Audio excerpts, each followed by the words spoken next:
Imagine Jesus born not in a stable but a crowded city hospital, no wise men, just overworked nurses. No star in the east, just the glow of neon signs. His arrival humble, almost unnoticed, much like the millions born into poverty each year. Yet this is the King, the Son of God, choosing humility over grandeur. His message, timeless, speaks to us today, just as it did centuries ago. Love your neighbor, care for the poor, forgive your enemies. Radical words then, radical words now. Our world, obsessed with status, wealth and power, stands in stark contrast to the message of humility and service. We chase after fleeting things, neglecting the eternal truths that Jesus embodied. How can we reconcile our desires with his teachings? How can we bridge the gap between our world and his kingdom? Jesus, walking among us today, would find himself in bustling cities, concrete jungles teeming with life. He would see the homeless huddled on street corners, the refugees seeking safety, the marginalized struggling to survive. His heart, overflowing with compassion, would break for them. What would Jesus do in the face of such suffering? Would he walk by, indifferent? No, he would stop, offer a helping hand, a listening ear, a word of hope.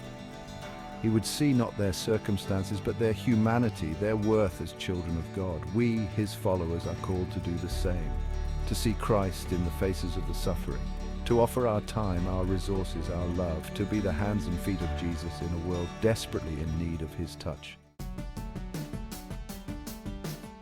We live in a world consumed by status anxiety. We crave recognition, validation, the approval of others. We measure our worth by likes, followers, and possessions.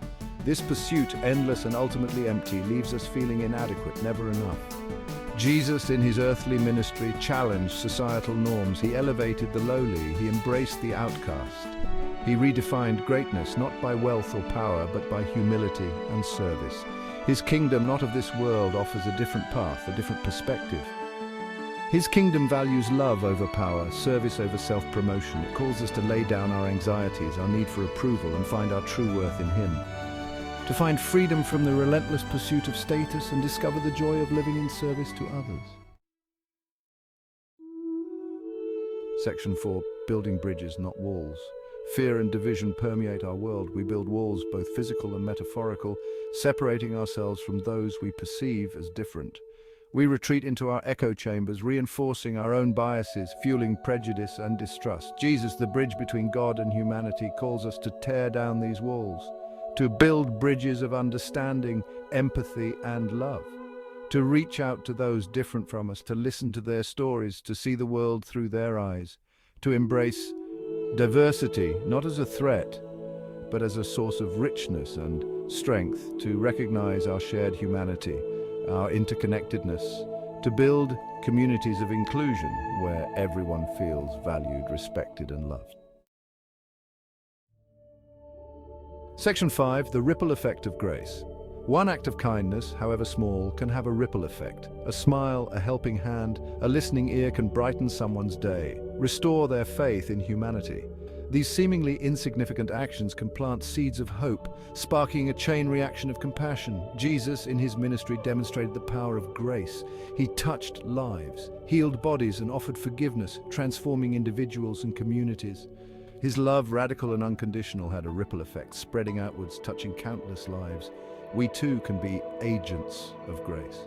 Through our words, our actions, our choices, we can spread kindness and compassion, creating ripples of hope in a world often filled with darkness. Small acts of love multiplied 1,000,000 times over can change the world.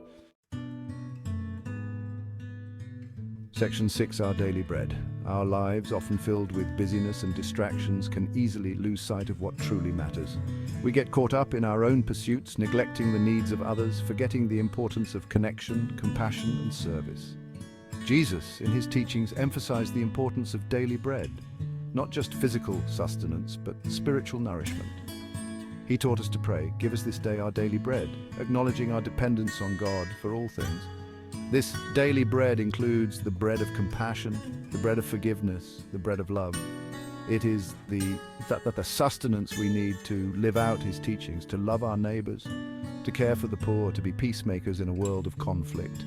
Each day, we have the opportunity to choose this bread, to nourish our souls and the souls of those around us.